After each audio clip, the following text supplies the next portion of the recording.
É preciso explicar por que o mundo de hoje, que é horrível, é apenas um momento do longo desenvolvimento histórico. E que a esperança sempre foi uma das forças dominantes das revoluções e das insurreições. E eu ainda sinto a esperança como minha concepção de futuro. Jean-Paul Sartre, Prefácio dos Condenados da Terra, de Frantz Fanon. A clarividência é uma virtude que se adquire pela intuição, mas sobretudo pelo estudo. E quer dizer, tentar ver a partir do presente o que se projeta no futuro. Descolonizar é olhar o mundo com os próprios olhos, pensá-lo de um ponto de vista próprio. O centro do mundo está em todo lugar. O mundo é o que se vê de onde se está.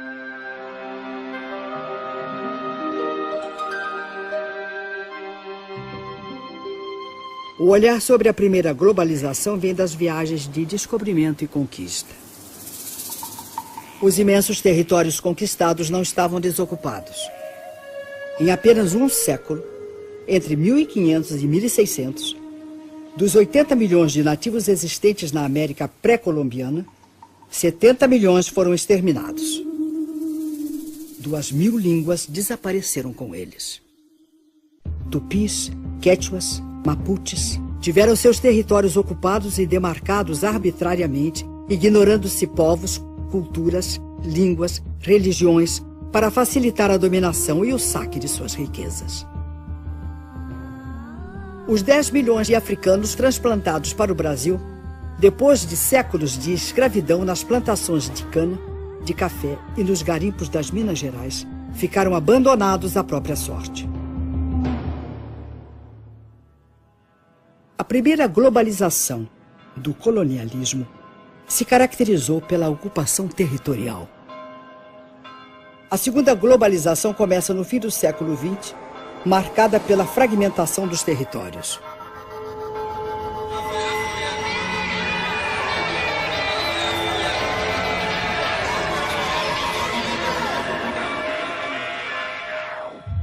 O século XX foi o século das revoluções.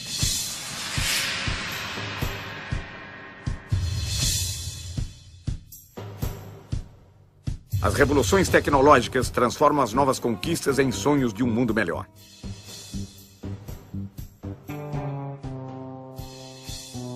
Logo começa o desmonte do estado de bem-estar social. O humanismo, como motor do desenvolvimento e do progresso, é substituído pelo modelo do consumo voraz. O consumo que é hoje o grande fundamentalismo. Esse, sim, é que é o grande fundamentalismo. As técnicas são implantadas nas sociedades e nos territórios a partir de uma política. Hoje, a política das empresas globais. Amanhã, a partir da política dos Estados impulsionados pelas nações.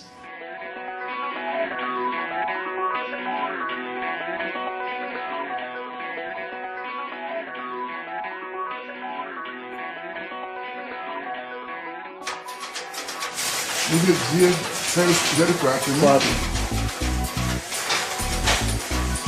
Eu nunca pensei que ia chegar lá.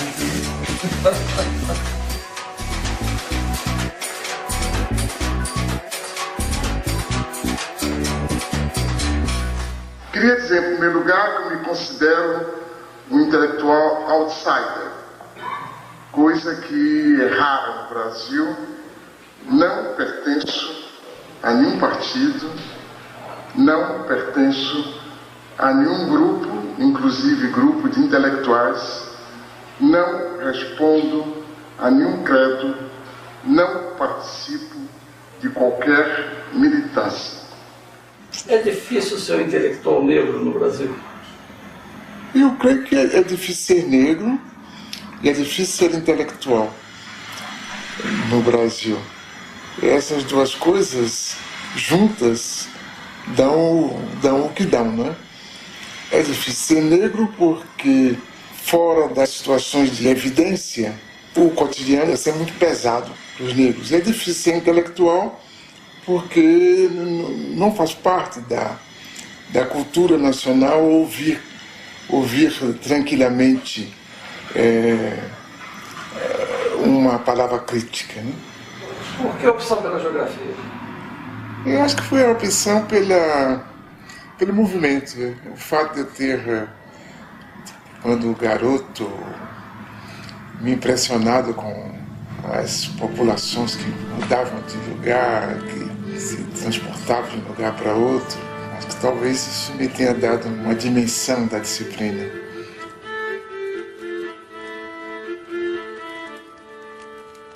E o meu gosto pela história, sobretudo pela história do presente, me levou também a valorizar todo o processo contraditório. De modo que, não sendo um marxista ortodoxo, eu tenho medo disso, tenho medo dos marxistas ortodoxos, porque eu creio que toda doutrina que não se busca renovar, ela corre o risco de se tornar uma religião, um dogma, por conseguinte de emburrecer e não esclarecer. Desse modo eu me considero um marxista, ou se quiser, um marxizante. Ainda hoje? Ainda hoje, sobretudo hoje, porque com a globalização, o que sobrou do socialismo, fundado em realidades profundas, como no caso da China, por exemplo, e o mundo ocidental, que nós aprendemos mais a conhecer e a analisar e a interpretar, se tornou todo ele capitalista. Então, se tudo se torna capitalista, obrigatoriamente a contradição se instala, né?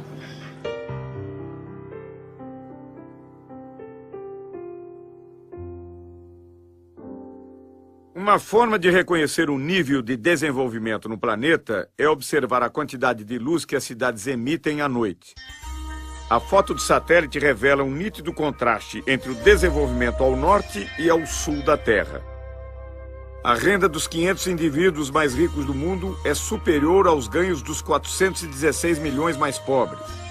Em 1990, um norte-americano ganhava em média 38 vezes mais que um tanzano. Hoje ganha 61 vezes mais. Nunca houve uma oposição tão grande entre um pequeno grupo de países e a maioria esmagadora dos países da humanidade. Então nós temos um terceiro-mundismo em germe muito mais forte do que antes. E uma realidade da dependência muito maior do que antes. E talvez por aí é que vai surgir essa possibilidade de a gente construir um mundo de outra forma. De fato, se desejarmos escapar à crença de que esse mundo assim apresentado é verdadeiro, e não queremos admitir a permanência de sua percepção enganosa, devemos considerar a existência de pelo menos 3 mundos num só. O primeiro seria o mundo tal como nos fazem vê-lo, a globalização como fábula. O segundo seria o mundo tal como ele é, a globalização como perversidade. E o terceiro, o mundo como ele pode ser, uma outra globalização. Nunca na história da humanidade houve condições técnicas e científicas tão adequadas a construir um mundo da dignidade humana. Apenas essas condições foram expropriadas por um punhado de empresas que decidiram construir um mundo perverso. Cabe a nós fazer dessas condições materiais a condição material da produção de uma outra política.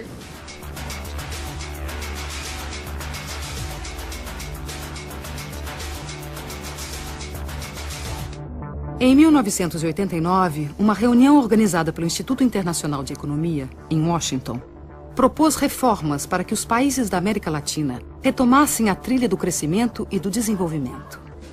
Nasceu aí o Consenso de Washington, uma espécie de bula com prescrições consensuais, austeridade fiscal, elevação de impostos, juros altos para atrair investimentos estrangeiros, privatizações, em nome da boa administração do setor privado e da incapacidade dos estados. O mesmo sistema ideológico que justifica o processo de globalização, ajudando a considerá-lo o único caminho histórico, acaba também por impor certa visão da crise e a aceitação dos remédios sugeridos. Na verdade, porém, a única crise que os responsáveis desejam afastar é a crise financeira, e não qualquer outra. O Consenso de Washington representou para a América Latina um fruto envenenado. No Equador, país com 25% de índios e 55% de mestiços, o movimento indígena Pachacuti comanda a revolta.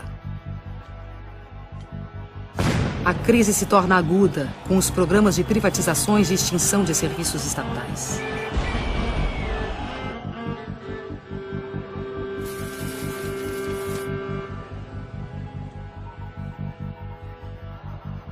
Em janeiro de 2000, a completa dolarização da economia provoca um grave levante popular que termina 15 dias depois com a queda do presidente.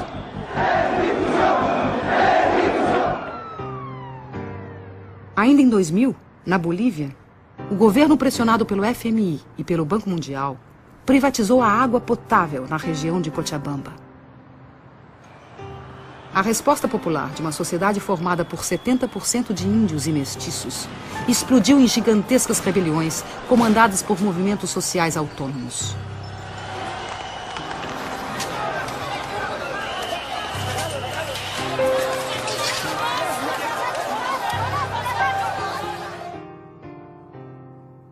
O governo perdeu o controle e reagiu como de hábito. A morte de um jovem comoveu o país.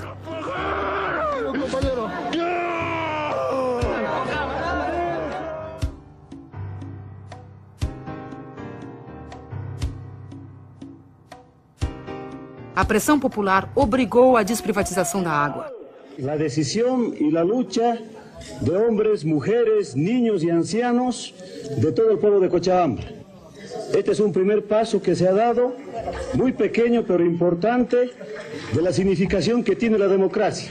Muchos habíamos pensado que la globalización nos había quitado esa capacidad de poder unirnos, de poder organizarnos, esos sentimientos de solidaridad que la gente tuvo antes, en el pasado, cuando nos contaban sus viejas luchas, nuestros papás y nuestros abuelos. Em seguida, de setembro a dezembro de 2000, mais de 70 pessoas morreram na luta pelo controle do gás e petróleo. Exigíamos la nacionalización e industrialización de nuestros hidrocarburos. Pero como actualmente la clase política que está en el gobierno no nos hicieron caso. De inmediatamente ellos se juegan con el pueblo y todas las leyes y las decisiones que toman en el Parlamento siempre están en contra de los pobres. Nosotros tenemos un lema. Ese lema es el alto de pie, nunca de rodillas. Mira, el kilo de 10 kilos aquí nos está vendiendo a 25 bolivianos y allá a 60 centavos de dólar dice que venden en bruto. Y eso no es justo, señorita periodista, que nos haga de esta manera. Más al contrario, deberíamos de tener nosotros el gas a bajo precio para los bolivianos y para los extranjeros. Hubiese sido en un precio más alto, tal vez así. Pero ni aún así no estamos conformes. No. Aquí queremos que se nacionalice y que se nacionalice. Eso es lo que queremos nosotros. A economia da Argentina foi destruída pela política da ditadura militar e destroçada pelos experimentos do neoliberalismo. Antes la competencia era insuficiente. Teníamos productos buenos, pero muchas veces el consumidor debía conformarse con lo que había sin poder comparar. Ahora tiene para elegir, además de los productos nacionales, los importados. As privatizações e a abertura da economia levaram a uma quebradeira total no país. Fábricas fecharam. Empreendimentos foram abandonados. Trabalhadores converteram-se em cartoneiros catadores de papel.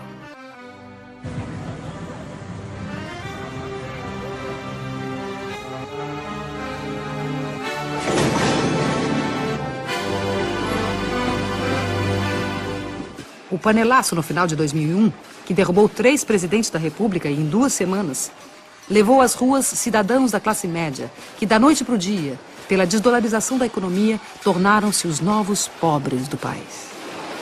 Estamos llenos de canallas, atorrantes, vendepatria, sinvergüenza.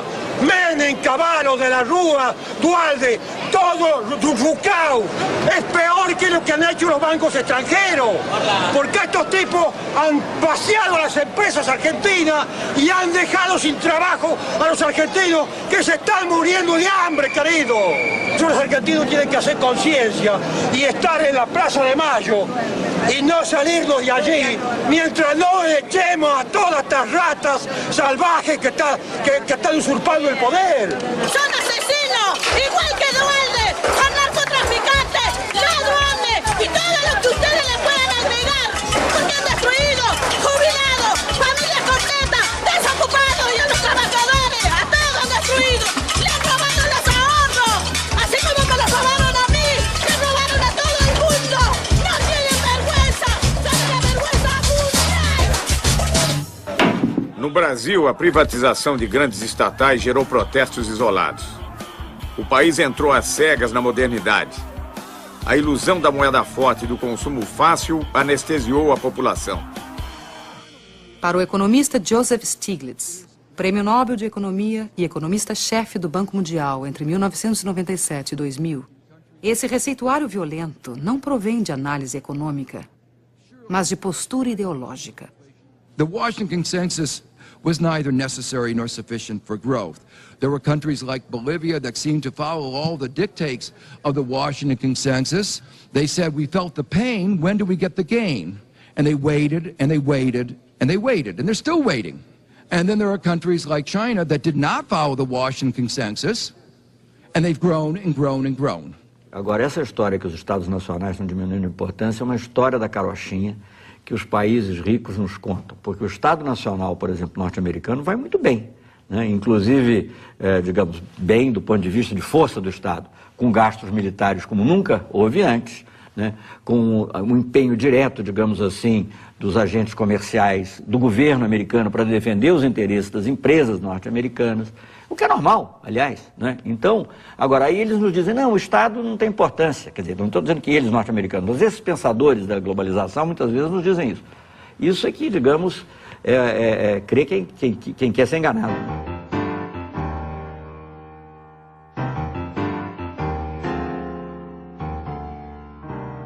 O que nós estamos estudando aqui é, sobretudo, essa relação entre globalização, isto é, o grande dinheiro, a grande informação e o território.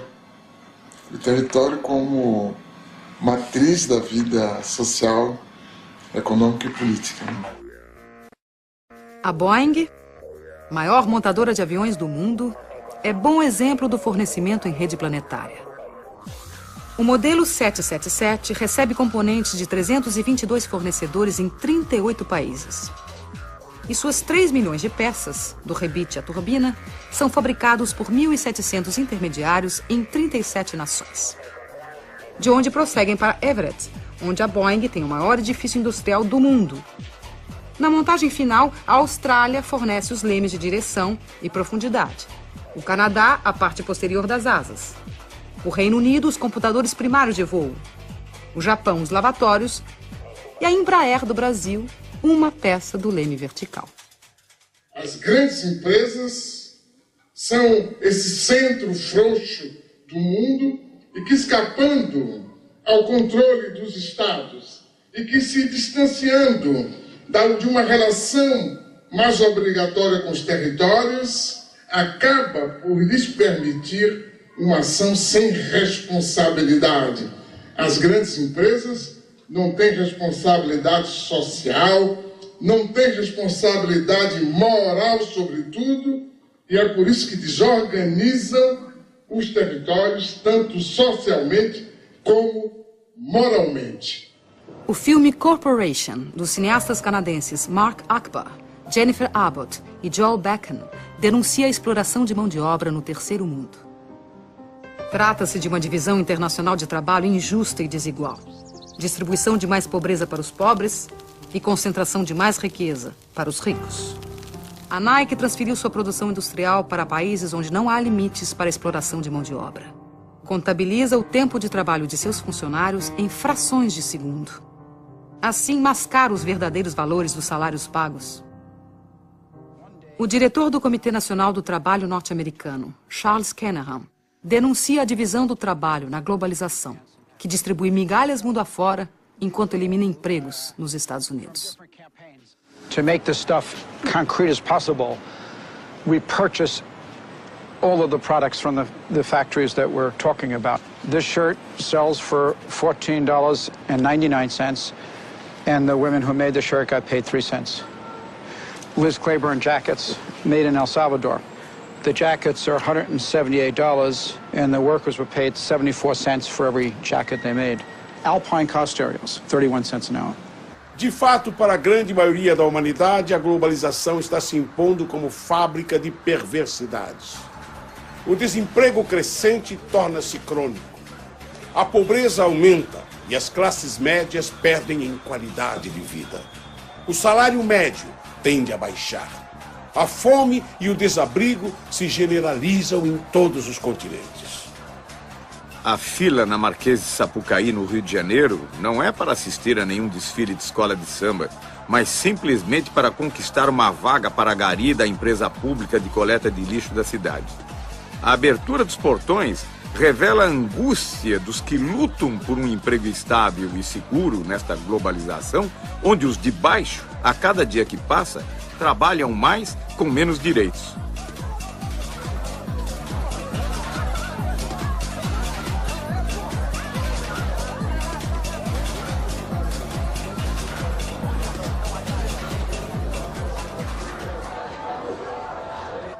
O desemprego aparece já como uma coisa normal. Os arautos da globalização e o aparelho de Estado explicam que o desemprego é uma condição para chegarmos a mais globalização. Por conseguinte, sofremos. Aumentam também o número de pobres. Há mais 600 milhões de pobres hoje do que em 1960. 1,5 bilhão de pessoas ganham menos de $1 por dia. E diante disso, a pobreza é tratada com naturalidade. Alô, amigo, alô, chefia. Seu futuro não pode ser decidido a revelia. Lembra daquele tempo em que seu salário ainda valia mais ou menos 50 anos, eu diria. Alô, amigo, alô, chefia. Seu futuro não pode ser decidido a revelia. Se o presente é omisso, aí fica difícil. Tem que botar a mão na massa, dar um jeito nisso. A humanidade se divide em 2 grupos. O grupo dos que não comem e o grupo dos que não dormem, com receio da revolta dos que não comem. Josué de Castro, em Geopolítica da Fome. A gente descobriu uma coisa importante, que a gente produz muito mais comida do que pode comer. E tanto que na Europa, a comunidade europeia dá prêmio a quem deixa de produzir comida. E castiga quem produz mais do que as cotas estabelecidas. Quer dizer, a questão da fome não é a questão de produção de alimentos, é a questão de distribuição. Isso a gente viu quando de certas epidemias de fome na África e na Ásia, os Estados Unidos se recusando a dar ajuda alimentar se certas condições políticas não fossem preenchidas. No caso do próprio Brasil, se há uma parte da população que não come corretamente, isso é culpa unicamente da forma como nós organizamos a sociedade. Não é que não haja alimento, não é que não se possa distribuir os alimentos. Apenas nós decidimos que alguns não devem comer, porque acaba por ser uma decisão, que se depois de tantos anos a gente aceita tranquilamente continuar discutindo a questão da fome, que me parece uma vergonha. A fome já não nos surpreende. Convivemos com ela cotidianamente, entorpecidos pela realidade que nos cerca. Caso o receituário do Banco Mundial seja seguido, teremos que aprender a conviver com a morte pela sede. There is a move right now to take over all the water resources worldwide. They are calling it, the transnational corporations are calling water blue gold. Hoje, mais de 1,5 bilhão de pessoas em todo o planeta não têm acesso à água. Mais de 3 bilhões de pessoas utilizam água sem tratamento, o que provoca diariamente a morte de 30 mil indivíduos no mundo. Nos últimos 10 anos, as transnacionais da água orquestram uma estratégia de controle do planeta. Empresas do setor têm suas ações fixadas em bolsas de valores dentro da lógica financeira, que nada tem a ver com a lógica da solidariedade.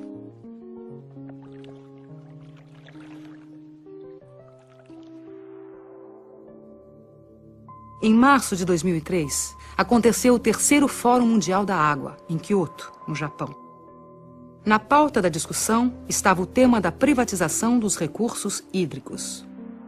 Na mesa, os presidentes de multinacionais da água, ministros de relações exteriores, representantes do movimento popular e o diretor administrativo do Banco Mundial, Peter Voigt.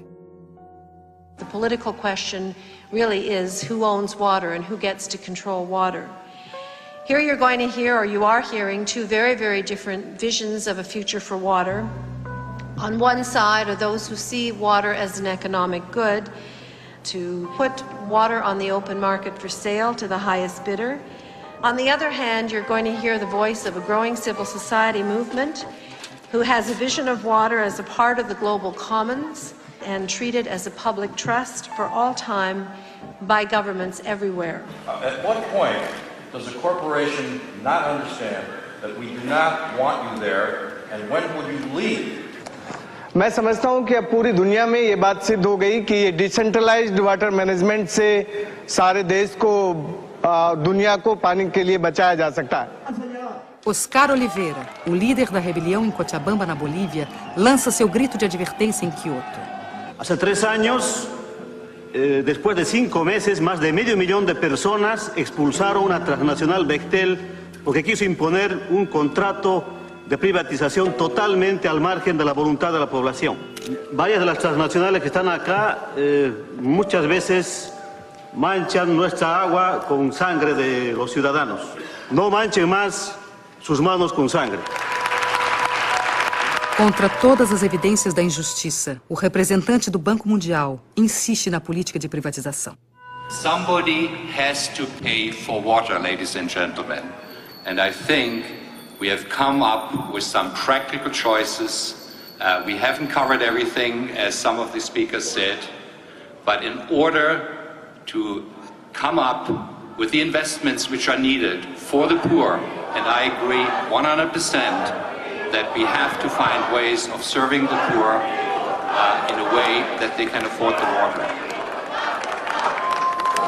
O tom ameaçador do discurso é contestado pelos representantes dos movimentos populares do mundo inteiro.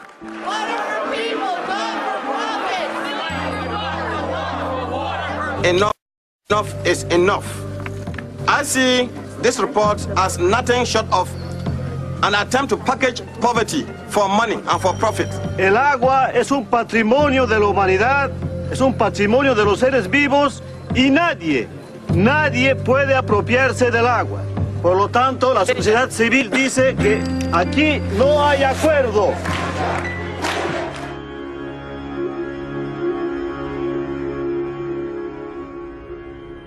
Os astronautas disseram que a única obra humana visível do espaço é a Grande Muralha da China. Esse dragão sinuoso de 23 séculos foi erguido contra as ameaças do deserto, os povos do norte árido, em busca das terras verdes do Império do Meio. O sonho comunista do internacionalismo proletário, incentivado pela Revolução Soviética de 1917, foi aos poucos substituído pelas barreiras construídas em torno da cortina de ferro. A mais célebre foi o Muro de Berlim, erguido em 1961 para separar a pureza do socialismo das desigualdades do capitalismo. Tinha como missão impedir que as pessoas fugissem do glacial paraíso socialista.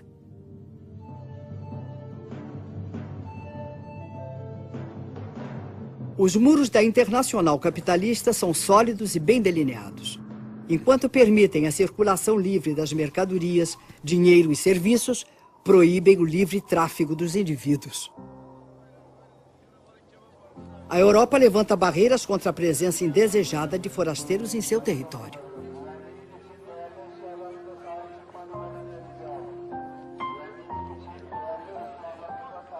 Refugiados frequentemente ficam no meio do caminho, sucumbindo de sede no deserto, afogados no Mediterrâneo, enquanto seus barcos precários naufragam. São ainda explorados pela máfia dos que os transportam clandestina e perigosamente. Os clandestinos são presos e recambiados para seus países. Os descendentes dos povos escravizados pelo colonialismo são excluídos do banquete da globalização. Qu'est-ce qui pousse ces gens, ces jeunes vers l'Europe?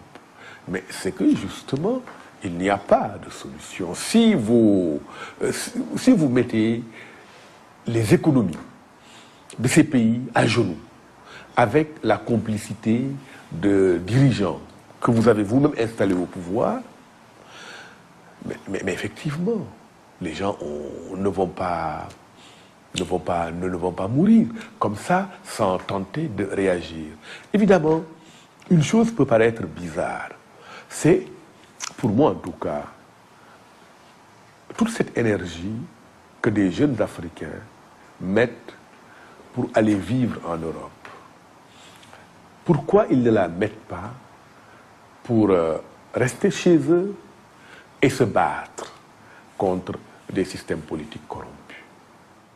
Nos Estados Unidos, saltar cercas, cruzar rios ou atravessar desertos para vencer os muros que separam a fome do emprego pode provocar muito mais que ferimentos. Podem representar a prisão ou a morte. Armas que mais parecem sair de filmes de ficção científica são utilizadas para impedir a imigração não desejada. As barreiras naturais, o Rio Grande, o deserto e a polícia de fronteira se encarregam do resto. O presidente da República dos Estados Unidos elogia a eficiência do controle de fronteiras para impedir a entrada de brasileiros. Thanks to our actions, Brazilian illegal immigration dropped by 90%. Este controle já custou muitas vidas dos que sonharam um dia fazer a América. Teríamos que recomeçar o debate da civilização, que a gente abandonou. A gente passou a debater o crescimento econômico, né? Se vamos aumentar os juros, se vamos diminuir, se vamos facilitar um pouco de inflação ou não. Mas a civilização na própria quase que não é objeto de discussão. E isso abre espaço para qualquer forma de barbárie como essa, pela qual a gente deixa morrer crianças, e velhos, e adultos, tranquilamente.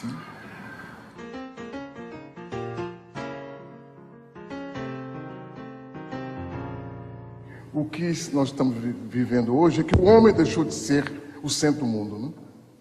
O centro do mundo hoje é o dinheiro, mas o dinheiro no estado puro.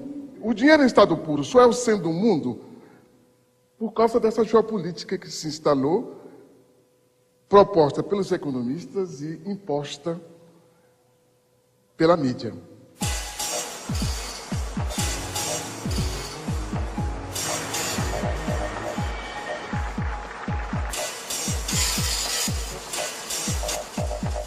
Davos, estância situada nos Alpes suíços, imortalizada por Thomas Mann, na Montanha Mágica. A partir de 1970, a cidade de Davos torna-se berço do pensamento único, dogma sobre a globalização ancorada no livre mercado como trilha para o paraíso. A antropologia moderna registra aí o surgimento do Homo Davos, que apregou o fim da história e propõe a criação de fundos para anestesiar a pobreza. I'd like to offer you $10,000 to help buy you some bed nets. Would anyone else like to be on a team with me and stand up and offer some money and help him as well? 50,000. Thank you. Would anyone else like to stand up and help President Nkapa?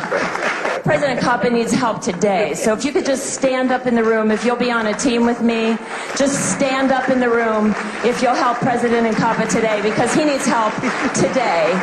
A chamada mídia, ela tem um papel de intermediação que a gente talvez não possa dizer que é inocente, mas não parte dela realmente, ou não é dela o poder. O poder é de um pequeno número de agências internacionais da informação, estreitamente ligadas ao mundo da produção material, ao mundo das finanças, que controla de maneira extremamente eficaz a interpretação do que está se passando no mundo, né?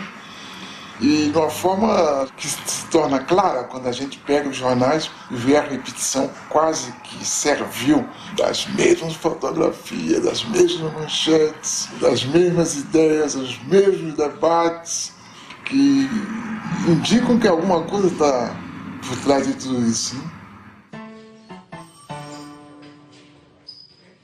O redator de um importante jornal está fechando a edição do dia seguinte sem grandes notícias para compor a primeira página. Chega o fotógrafo e diz: Chefe, tenho a notícia e a foto. Um cachorro raivoso atacou a menininha de 7 anos e ninguém fez nada. Até que esse homem se lançou sobre o cachorro, agarrou pela garganta e matou. O editor exclama, maravilhado: Oh, este homem é um herói. Amanhã todos poderão ler da primeira página. Valente nova-iorquino salva a vida de menininha. O fotógrafo responde: Pois é, chefe. Só tem uma coisa. O homem não é nova-iorquino. Oh, melhor. Será então valente americano salva a vida de uma menininha. O fotógrafo sem jeito diz: Bem, chefe, ele é árabe. No dia seguinte sai o jornal. Extra, extra! Terrorista árabe massacra de maneira selvagem cachorro americano de raça pura! Extra, extra! Como podemos, mesmo assim, admirar-nos de que ali e aqui estão em guerras e corra o sangue, já que a nova ordem mundial que se constrói é baseada numa competitividade sem limites morais. Não há produção excessiva de informação, mas de ruídos. Existem os fatos. As notícias são interpretações desses fatos.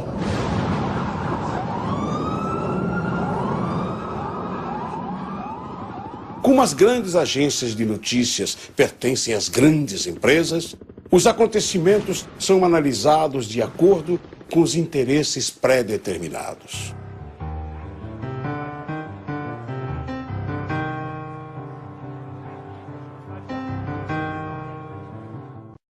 We're gonna bomb them over there.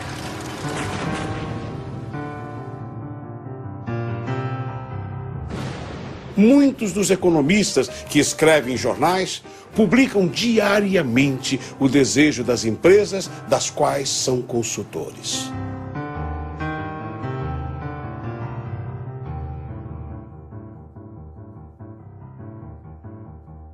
Já a informação, o grande instrumento da grande finança, a informação, o grande instrumento do processo de globalitarismo, de produção de novas formas totalitárias de vida, mas que manejada por um pequenos grupos, de forma inteligente, produz exatamente o efeito oposto.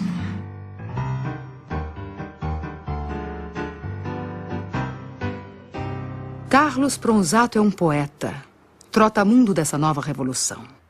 Sozinho, com olhar atento e uma pequena câmera amadora, penetra espaços onde os grandes meios não podem ou não querem entrar. Na Bahia, filmou ocupações de casas abandonadas. E eu estou aqui com esse trabalho social para fazer uma instalação elétrica para o pessoal, porque o pessoal são carentes e não tem condições de pagar, e nós estamos aí. Sobre a ocupação de uma fábrica falida, mostrou o simples desejo do trabalho. Nos quedamos esperando a la empresa, a los patrones que nos trajeran algo. No aparecieron. Teníamos miedo, ¿viste? Bueno, después nos sentábamos ahí, los vecinos nos ayudaban porque no teníamos plata para viajar, no teníamos plata para comer, para nada. Y un día dijimos, bueno, ¿qué vamos a seguir acá sentados esperando que vengan ellos? Entonces empezamos a trabajar, a producir y a vender. Y así, ¿viste? Seguimos. Seus filmes correm mundo afora. Em escolas, sindicatos, pequenos cinemas, seguem globalizando um outro olhar sobre os fatos, sobre as lutas, sobre esse novo tempo. Eu resolvi entrar de fato no movimento popular como uma ferramenta de transformação concreta que podia ser o vídeo, porque não é só filmar, sino estar inserido dentro do movimento. Como eu me considero um manifestante com câmera, então eu tenho que estar aí trabalhando dentro do movimento popular ativamente.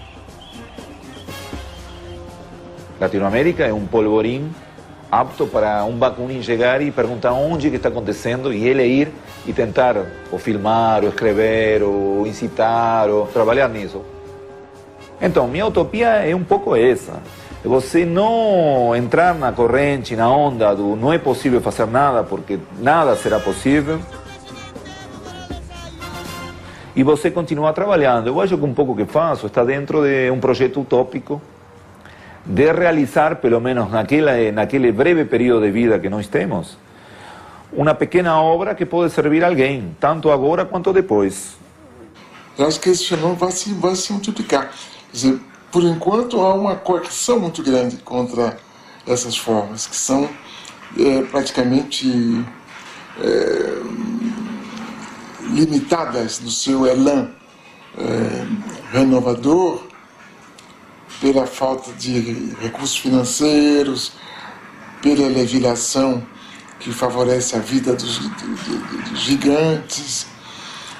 Mas eu creio que, como há uma demanda que vem de baixo e que é muito forte, é explosiva, a gente vai certamente daqui a pouco ter outra coisa.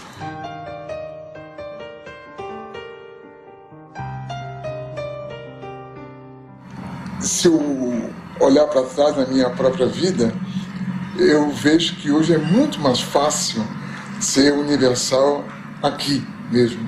A primeira vez que eu entendi, que comecei a entender o mundo, foi quando deixei a Bahia para ir estudar na França. E, lendo jornais que me apresentaram o mundo de uma outra forma. Hoje não, qualquer pessoa com uma curiosidade mais aguçada acaba percebendo como o mundo é.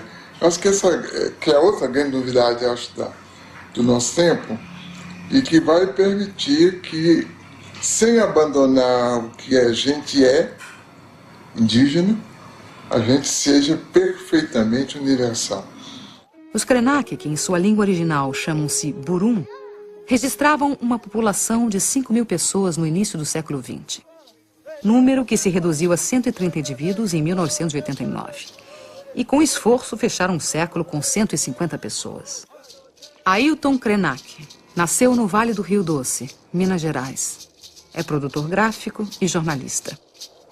Participa da rede Povos da Floresta, que utiliza a tecnologia da comunicação para integrar o povo indígena e seringueiro.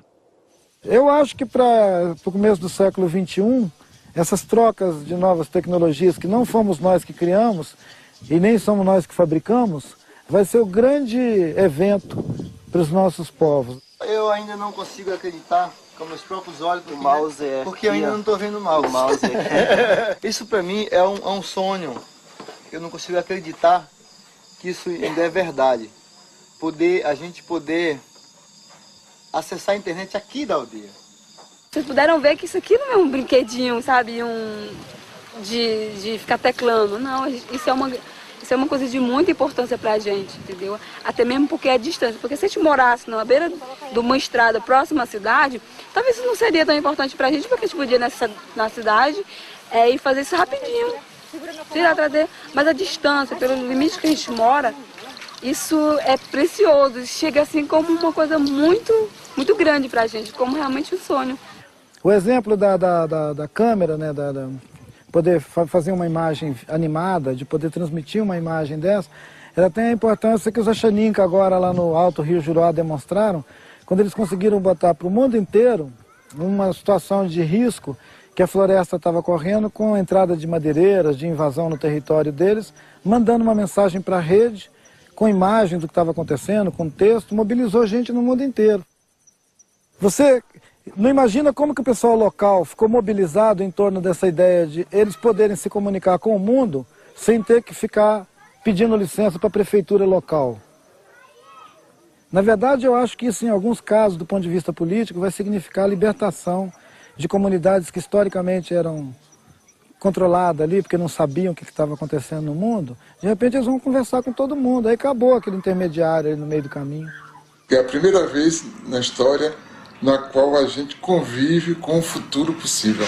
Acho que essa que é a grande novidade da nossa geração, é essa capacidade que nos foi dada de conviver com o futuro possível, que não é nada do domínio dos filósofos, é algo que tanto nós que imaginamos ser intelectuais, sabemos que existe, como o rapaz pobre da periferia que inventa uma música revolucionária e que explica o seu mundo. Acho que essa que é a grande novidade.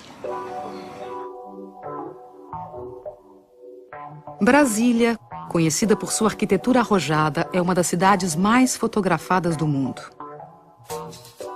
Perto de Brasília fica a Ceilândia. É o reverso do cartão postal. Aqui moram muitos dos que trabalham na capital. Respeito todas as quebradas, becos e vielas, quebras cabulosas, satélites, qualquer favela. Todas se parecem muito, só que essa aí é diferente. A Ceilândia é conhecida pelo maior índice de violência da região. Aqui vive Adirley, ex-jogador de futebol. Cursou comunicação e tornou-se cineasta. Documenta a arte produzida na periferia, onde seus amigos de infância contam e cantam em rap o cotidiano. Com uma câmera digital, documenta a cultura da periferia. O cinema que a gente quer mostrar é o cinema que a gente experimenta. É a nossa experiência de vida, nada mais que isso. É o nosso ponto de vista só. É a experiência de ser morador de Ceilândia, morador de periferia. É a indignação de não se ver nas telas, vamos dizer assim. Mas eu acho que a possibilidade para esse cinema vem com toda a história do Milton Santos também, né? Que é se apropriar da cultura de massa. Se apropriar de uma câmera hoje que é difícil, ainda é caro, mas é mais viável. Hoje, com uma pequena aparelhagem informática, eletrônica, com meios limitados, também se faz opinião, também se produzem coisas centrais na reelaboração da história. O ex... Sou negão careca da Ceilândia mesmo, e daí? Jamaica, o Marquinhos, Japão... Sou ceilandense, não sou brasileiro. Eles já fazem as bases dele no fundo de quintal aqui, numa casa como essa aqui. A gente se mirou nisso para iniciar esse processo de cinema. Então vamos tentar fazer também um cinema que tenha como exemplo o modo de produção do rap. Parceira subia mandando um recado. Aqui é foda, mas irmão, eu amo essa porra. Ceilândia Norte, resistência, velho, eu tô de boa. Eu curto música de preto, eu curto rap nacional, eu não curto black music. Black music quem curte é os playboy. Não, vou curtir uma black music porque é bonitinho. Agora se falar música de preto, não. Música de preto, não. Pô, que coisa feia. Porra, mãe, eu canto música de preto, meu filho. Fala black music. Até minha mãe que veio do Nordeste quer falar black music. Tá entendendo? Na nossa quebrada, a parada é mais quente. Mais de 500 mil e pra eles somos lixo. Lutando pra sobreviver, tratados como bichos escrotos. Ratos de esgoto, vermes rastejantes. Cobras tipos peçonhentos, monstros repugnantes. Terra sem lei, Nova Babel, casa do caralho. Cu do mundo, baixa da égua. Foda-se o que dizem, véi. Ceilândia é minha quebra. Quebra. Até hoje, assim, dentro da cidade, tem muito preconceito com relação ao rap. Rap é música de bandido, é música de preto, é música de marginal, é música de desempregado. Esses caras sofreram pra caramba, cara. O Jamaica conta histórias assim que são geniais no sentido assim, do preconceito que ele sofria de ser um rapper. Os nomes dos lugares: Planeta dos Macacos, Caldeirão do Diabo, Vila do Cachorro Sentado. Velho. Onde só tinha bandido, velho. Pra eles só tinha bandido. Eu acho que o rap é um cara de periferia a dar identidade à periferia, a dar nome às pessoas e a contar as histórias da perspectiva deles. Então a gente também está se baseando, tentando fazer cinema nessa perspectiva. Que a ideia é ver dentro da cidade essas formas de solidariedade. E você tem a produção dentro da cidade de formas solidárias que tem expressão econômica e política. Né? Em contraposição com essa produção da violência. Eu acho que há uma multiplicidade de fenômenos de baixo que a gente não dá importância, que a gente dá mais importância chamada violência. Os jornais falam da violência dos bairros, tem bairros mal falados porque violentos. Olhares do Morro está por aí, a gente está olhando tudo o que acontece na comunidade. Mas as outras formas todas de manifestação, que são propriamente culturais, mas que não aparecem com essa aura de cultura que é reservada, digamos assim, a parcelas já privilegiadas que fazem cultura, os outros fazem outras coisas. A gente não admite dizer imediatamente que o que eles fazem é cultura, porque o que eles fazem é cultura e é política ao mesmo tempo, né?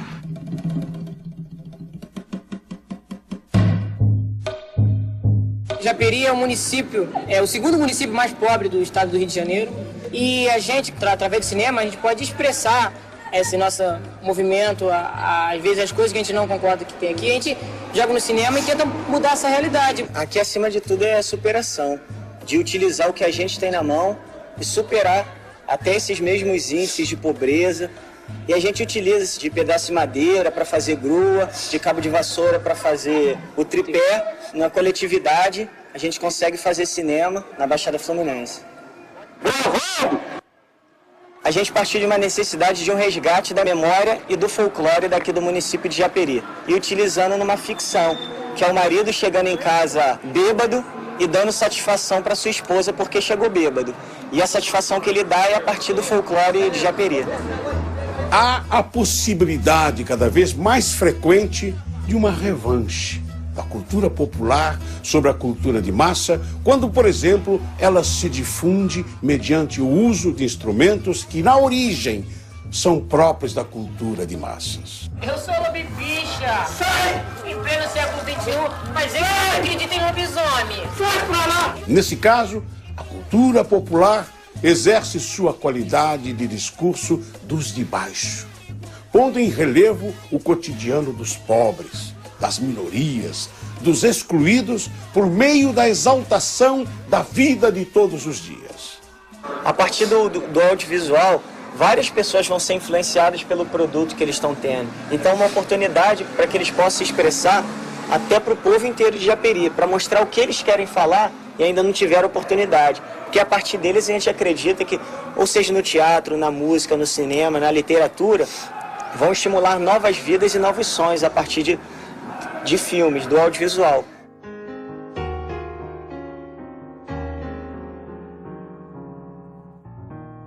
Eu estou seguro de que o período tecnológico da história do homem está terminando.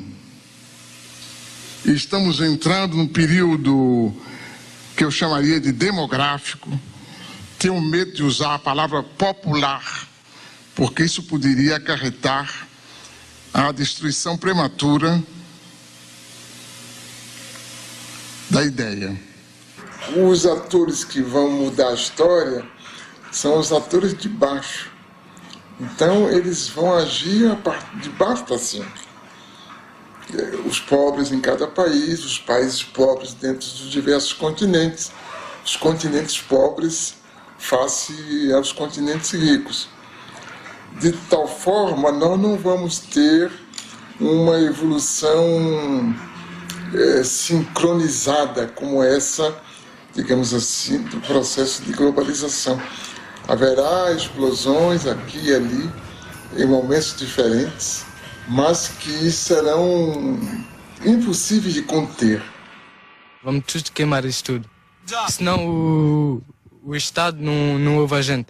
Eu acho que quando a gente abre um jornal, olha a televisão, se a gente pode interpretar o que está por trás de tudo isso, a gente já vê que são outras formas de explosão ligadas à religião. Por exemplo, essas religiões aguerridas, como os muçulmanos, né? Que têm uma formidável força intelectual e moral também nisso, face à nossa civilização greco-ocidental. Esse combate silencioso que é feito, por exemplo, por esse 1 bilhão e 100 milhões de pessoas na Índia, cuja formidável preocupação é a produção do conhecimento, e que a gente nem sabe direito que eles têm essa religião do conhecimento, né? Que eles utilizam em benefício da sua própria nação. Essa outra coisa extraordinária que é a China, né? Que a gente imagina que está se tornando capitalista, mas que na realidade está usando ao seu modo os instrumentos que o nosso tempo oferece. Acho que todas essas formidáveis mudanças é que vão garantir essa produção de um mundo novo. Nos últimos 25 anos, a economia da China, país de 1 bilhão e 300 milhões de habitantes, vem crescendo a uma média de 9% ao ano. A China combinou o planejamento de Estado com mecanismos de mercado. Atraiu capitais externos e novas tecnologias. Essa reviravolta é resultado de pesados investimentos em técnicos e pesquisadores. Existem no país mais de 1.000 universidades. Formam-se por ano 450 mil engenheiros, 50 mil mestres e 8 mil doutores. O governo incentivou a industrialização rural e a multiplicação das pequenas e médias empresas no campo. A ocupação agressiva do mercado ocidental com produtos chineses de baixo custo passou a preocupar os defensores do livre mercado. La globalizzazione va bene se le regole sono uguali per tutti. Certo. Questo è un problema. A adoção da propriedade privada, os baixos salários aceitos para atrair as transnacionais, os altos índices de poluição, demonstram o quanto a China se dispôs a abrir mão de seu projeto ideológico em troca do desenvolvimento econômico.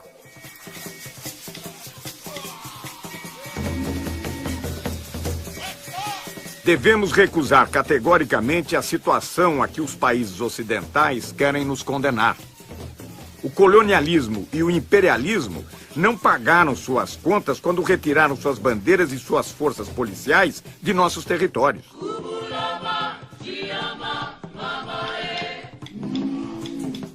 Durante séculos, os capitalistas estrangeiros se conduziram no mundo subdesenvolvido como verdadeiros criminosos. Frantz Fanon, Condenados da Terra, 1961. The problems in Africa did not start in Africa. Those problems are caused from people outside Africa coming in, doing this, doing that, setting one group against another group so that they can fight. And while they are fighting, these outsiders are coming in, taking over. You bring in guns. You give them to one group. You make them really hate this other group. So they start fighting, killing each other. Now, after the fighting and the slaughter really gets started, they come in as peacemakers. Africa is still the richest continent on the face of this earth. And yet, look at the suffering. These children are among thousands forced to work in gold mines in Niger, one of the African countries neighboring Benin. Conditions are appalling, the physical risks enormous. but activists say it's just the tip of an iceberg. It's an issue that has now received some international attention. Tragically, it won't be enough to stop the traffic in child slaves. Quand on écoute les gens, on a parfois l'impression que vraiment le monde, le fameux village planétaire, est un endroit où tout se passe bien partout. Hein? Les sociétés sont prospères, il y a la justice, les droits sont respectés, il n'y a pas de corruption, il n'y a rien, sauf en Afrique. On a l'impression que tout est très bien partout, sauf sur le continent africain. Moi, je trouve ça bien drôle quand même. Je trouve ça extrêmement bizarre, cette façon de raisonner. Je crois que le monde entier ne s'est jamais porté aussi mal. On est bien conscient des mécanismes politiques qui sont à l'origine de nos difficultés sur le continent.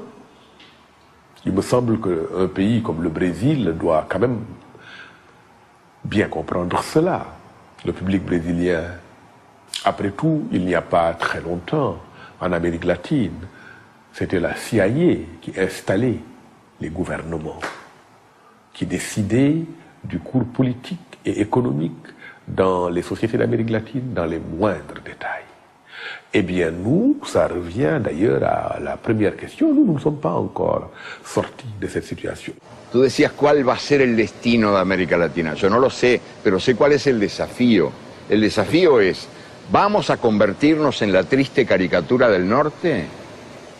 ¿Vamos a ser como ellos? ¿A repetir los horrores de la sociedad de consumo que está devorando el planeta? ¿Vamos a ser violentos? ¿Vamos a creer que estamos condenados a la guerra incesante? ¿O vamos a generar otro mundo diferente? Vamos a ofrecer al mundo un mundo diferente. Que yo creo que ese es el desafío que tenemos planteado. Hoy por hoy somos, la verdad, caricaturas bastante tristes de modos de vida que se nos imponen desde afuera.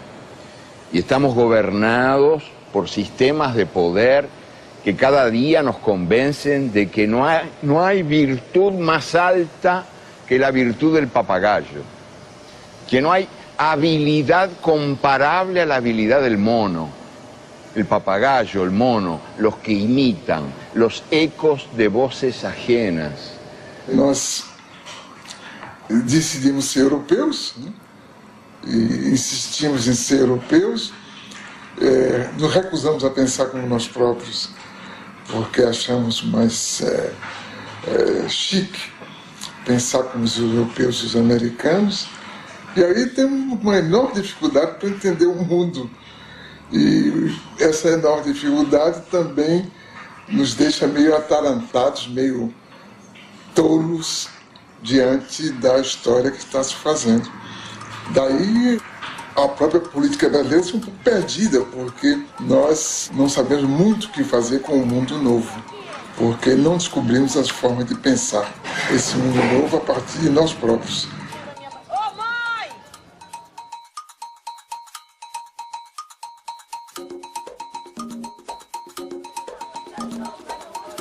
Eles vêm do mundo do sul, de uma comunidade pobre, moradias precárias. Eles vêm do mundo do norte. Querem ver de perto como vive esta gente nos trópicos. Hoje é dia de festa. Essas pessoas vão para um passeio organizado num dos mais movimentados shoppings da zona sul do Rio de Janeiro. Passeio de bacana. Dia de festa. São os suspeitos de sempre. Vocês estão indo pra onde? Nós estamos indo ao shopping. Qual shopping? Ainda não foi tido, não. O que a gente escolher, a gente vai lá. A gente vai passear só no shopping. Vamos só comer um pãozinho com uma mortadela no shopping. Então, Pacífico, posso contar com isso?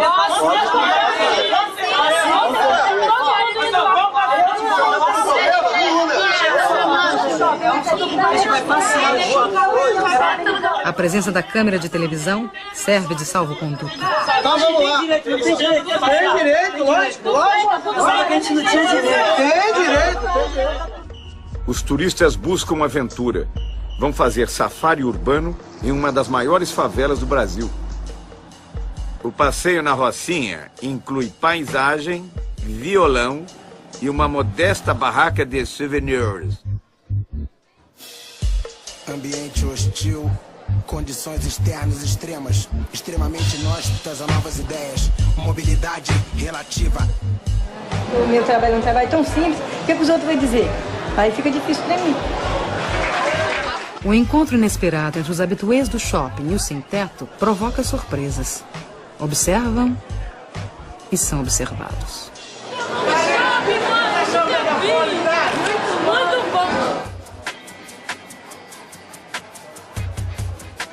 Uns perdidos, outros também perdidos. Os turistas penetram nas casas alheias, passeiam por becos e ruelas. Encontram mais riqueza nas vidas do que nos objetos. A variedade de brinquedos desperta o desejo nas crianças. Os meninos se divertem como pequenos Ayrton Sennas neste mundo onírico e inacessível. A senhora sonha com uma joia rara. A moça com calça justa. O rapaz veste um elegante hobby de chambre. Outro protesta contra o preço dos produtos. Ô maluco, tu trabalha na loja, quanto tempo você trabalha para comprar uma calça dessa? São solidários. Dividem entre si o pão com mortadela, enquanto dividem a mesa com os outros frequentadores.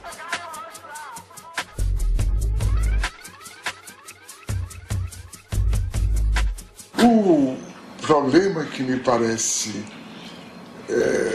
importante com a globalização é, digamos, a segmentação da formulação dos códigos éticos.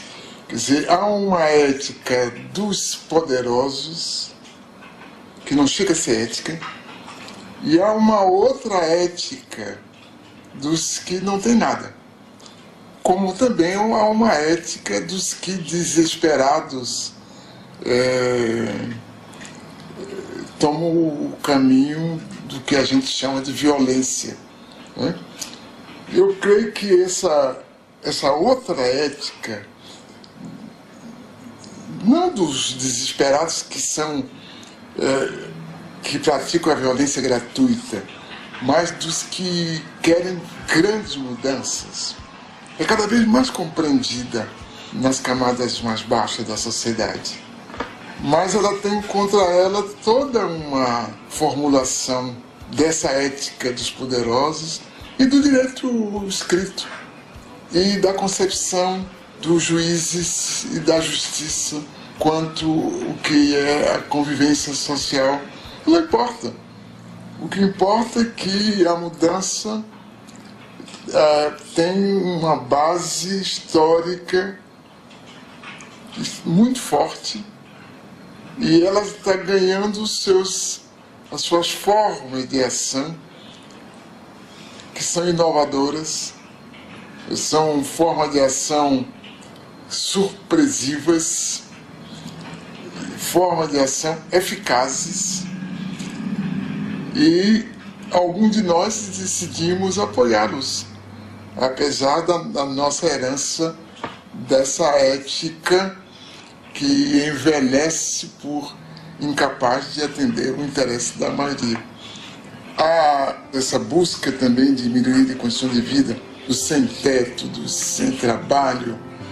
Eu acho que isso é a maior coisa que você tem para ter para deixar para os seus filhos, é uma moradia, porque o resto você lutando, você consegue. Mas você tem um lugar para você voltar, repousar do seu trabalho, é um teto. E se você não tem nada. Você não tem endereço, você não é ninguém. Vergonha! É pai de família! Chega em casa e seu filho não tem comida porque ele pagou o aluguel! Isso é vergonha!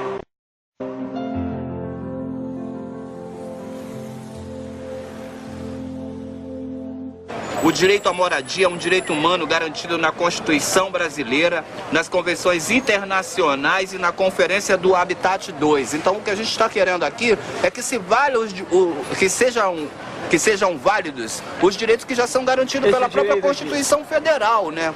Eu não acredito muito que a gente viva numa democracia, porque eu ainda acredito muito que a gente vive no sistema do capitalismo. Quem manda é quem tem o poder. Quem não tem nada, não tem nada. É tipo um ditado que existe aí, que você vale aquilo que você tem no bolso. Se você vale aquilo que você tem no bolso, no momento eu não valho porra nenhuma porque eu não tenho nenhum centavo. A primeira providência que tomaram, né, para fazer com que a gente recue da nossa proposta de ocupação foi cortar os serviços essenciais. Todo cidadão pobre também tem direito ao centro da cidade. E há uma exclusão muito social e discriminação muito grande com as pessoas menos favorecidas, para que se constrói casa bem distante dos centros da cidade e as pessoas são recicladas como lixo para bem longe dos centros e não conseguem nem trabalho, porque a passagem é muito cara, as pessoas não têm como se deslocar do trabalho. Quando vai procurar um trabalho, você mora onde? Tem que gastar 5, 6 reais de passagem, você já tem dificuldade até aí. Passam 4, 5 horas no ônibus para chegar no local de trabalho.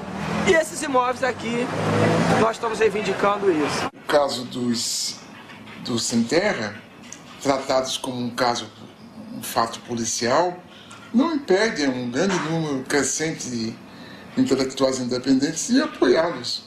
Não impede a população como um todo de desejar que eles tenham sucesso. Não importa que, perguntado pela imprensa, as pessoas digam que não estão de acordo. Não tem nenhuma importância. Pode dizer que não está de acordo e está de acordo. Aline Sassahara também é uma militante das telas. A cineasta paulista vê o mundo solidário ao sem terra. Em suas andanças pelo Brasil, registra do MST o que não vemos na TV. Os meios de comunicação selecionam o que está acontecendo. Hoje está acontecendo isso. Está acontecendo milhões de coisas. Mas as pessoas acreditam que só está acontecendo aquilo. É, de fato, uma forma da gente abrir outras janelas, né?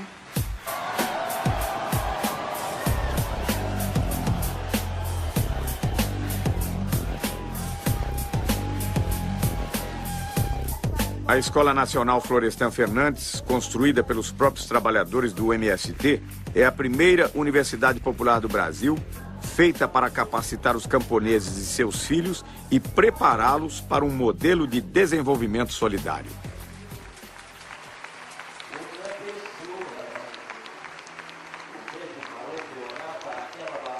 Eu acompanhava o MST, tinha alguma informação e achava incrível eles conseguirem lidar com tanta gente diferente, porque cada um lá com seus desejos, com suas necessidades e tal, e funcionando de uma forma muito organizada para ir contra a maré.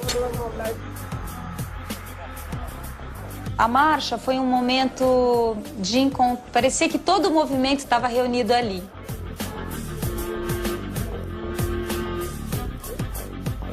Ela é um símbolo muito bem acabado da organização e da solidariedade dentro do movimento.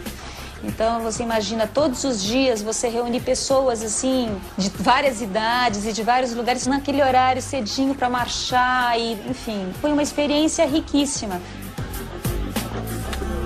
Eu creio que está se passando alguma coisa de muito profundo, uma espécie de vulcão que está aí crepitando e que a gente não tem as antenas para perceber. A gente é chamado a pensar na violência, como ela é definida tradicionalmente. Mas a gente não entende, não compreende, não domina o mecanismo intelectual dessas formas novas de solidariedade e de reivindicação. Porque o Brasil jamais teve cidadãos. Nós, a classe média, não queremos direitos, nós queremos privilégios. E os pobres não têm direito.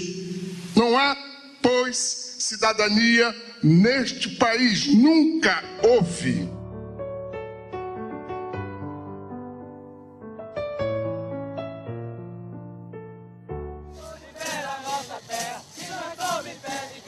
As formas tradicionais de democracia já não convencem os mais pobres. Para muitos, a ação direta nas ruas é o meio de se fazer ouvir. Os diversos movimentos populares buscam alternativas para uma globalização solidária.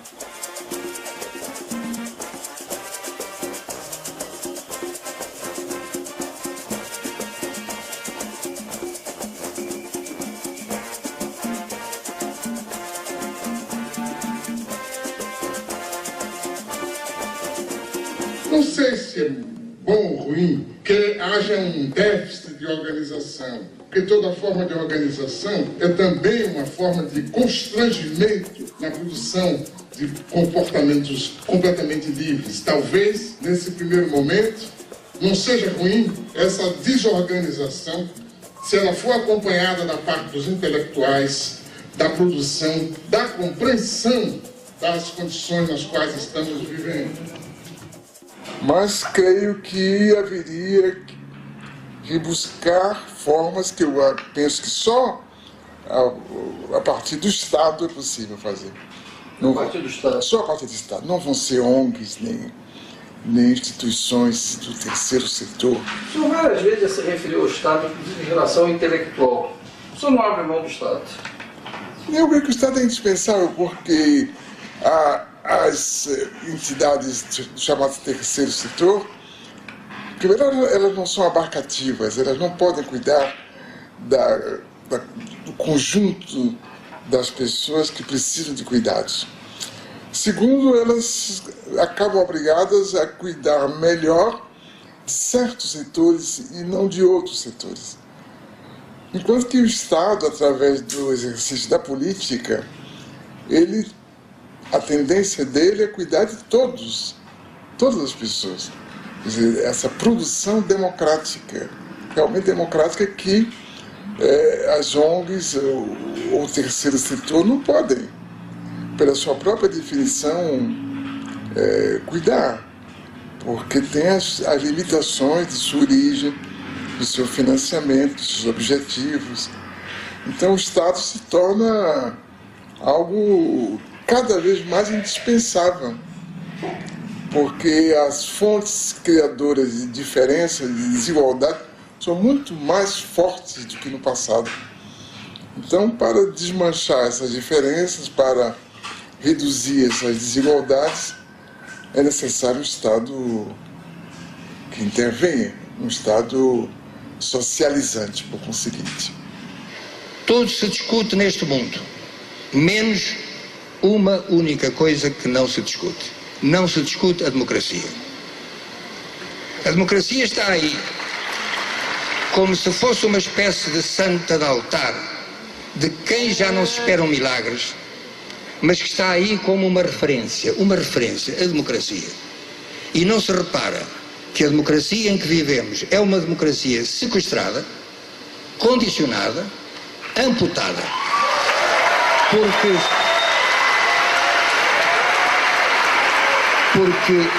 o poder do cidadão, o poder de cada um de nós, limita-se na esfera política, repito, na esfera política, a tirar um governo de que não gosta e a pôr outro de que talvez venha a gostar. Nada mais. Mas as grandes decisões são tomadas numa outra esfera e todos sabemos qual é. As grandes organizações financeiras internacionais, os FMIs, as Organizações Mundiais de Comércio, os bancos mundiais, a OCDE, tudo isso, nenhum desses organismos é democrático. E, portanto, como é que podemos continuar a falar de democracia se aqueles que efetivamente governam o mundo não são eleitos democraticamente pelo povo? Quem é que escolhe os representantes dos países nessas organizações? Os respectivos povos? Não. De onde está então a democracia? Acho que a questão é essa, que a gente esvaziou a palavra democracia de conteúdo. A gente continua falando na democracia sem saber muito bem do que está falando. Quer dizer, que nós utilizamos uma série de conceitos que vêm de um outro tempo e que se tornaram vazios porque o tempo mudou, o que é conveniente, né? E o que ficou foi o eleitoral. O resto, a representatividade, não é? a responsabilidade, tudo isso perdeu força. A coerência com ideias, a transparência só é possível se os partidos têm claramente ideia, porque senão de que a gente está falando, né? Se a gente não souber o que é que os partidos querem fazer de nós, né?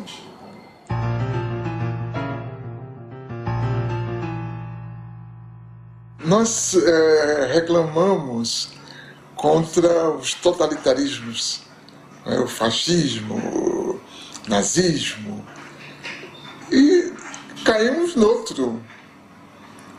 formas de totalitarismo, essa atual, né? Onde nos é exigido um comportamento standard, onde para ser eficaz tem que seguir o mesmo modelo, uma mesma bula, onde os caminhos parecem ser marcados de forma rígida e todo escape é punido na primeira esquina. Então, acho que nunca houve um mundo que espalhasse que a liberdade é a forma suprema de vida e, ao mesmo tempo, suprimisse a verdadeira liberdade, porque essa carência de liberdade que compromete, inclusive, o exercício da cidadania, eu creio que é uma marca de nosso tempo que mais cedo ou mais tarde vai se mostrar insuportável, como os totalitarismos tiveram seus dias também contados, né? Então, a globalização, ela produz esse globalitarismo que existe para reproduzir a globalização. Eu acho que é esse ciclo vicioso que a gente vai ter que quebrar através, digamos, da produção de formas democráticas que sejam realmente democráticas. O professor Milton Santos nasceu em 1926, em Brotas de Macaúbas, interior da Bahia. Neto de escravos, filho de professores, foi alfabetizado em casa pelos pais. Formado em Direito, em Salvador trabalhou como jornalista. Foi para a França, de onde voltou em 1958, doutor em Geografia. O golpe militar de 64 obrigou-o a sair do Brasil. Morou na França, Tanzânia, Venezuela, Estados Unidos, Canadá. Escreveu 40 livros. Recebeu o título de doutor honoris causa por 20 universidades e o prêmio Vautrin-Lud, o mais importante no mundo em geografia. Pensou a economia espacial, a urbanização latino-americana e vislumbrou uma utopia para o século XXI na condição de geógrafo no terceiro mundo. Eu creio que as condições da história atual permitem ver que outra realidade é possível. Essa outra realidade é boa para a maior parte da sociedade. E nesse sentido, a gente é otimista. A gente é pessimista quanto ao que está aí, mas otimista quanto ao que pode chegar. Virar uma globalização solidária? Sim. Acho que a humanidade está destinada Que bom. Porque na verdade nunca houve humanidade, agora que está vendo, né? É verdade. Acho que essa que é a coisa. Então nós estamos fazendo os ensaios do que será a humanidade. Nunca houve.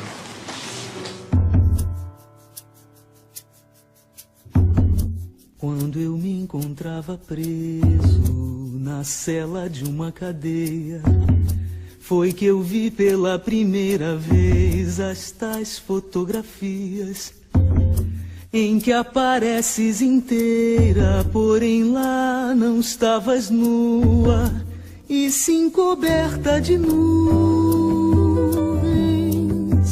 Terra, terra, por mais distante, o errante navegante, quem jamais te esqueceria. Ninguém supõe a morena dentro da estrela azulada, na vertigem do cinema, mando um abraço pra ti, pequenina, como se eu fosse o saudoso poeta e fosses a Paraíba, terra, terra. Por mais distante, o errante navegante, quem jamais te esqueceria.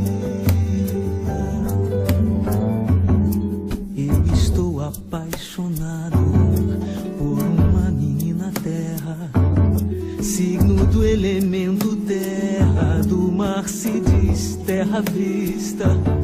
Terra para o pé firmeza, terra para a mão carícia. Outros astros lhe são guia. Terra, terra. Por mais distante, o errante navegante que jamais te esqueceria.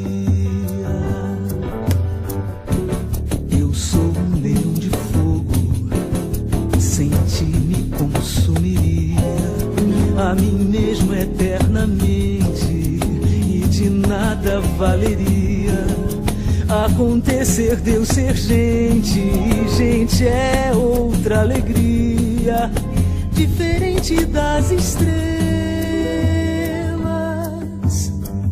Terra, terra, por mais distante, o errante navegante, quem jamais te esqueceria. De onde nem tempo nem espaço, que a força mande coragem pra gente te dar carinho durante toda a viagem que realizas no nada, através do qual carregas o nome da tua carne. Terra, terra. Por mais distante, o errante navegante que jamais te esqueceria.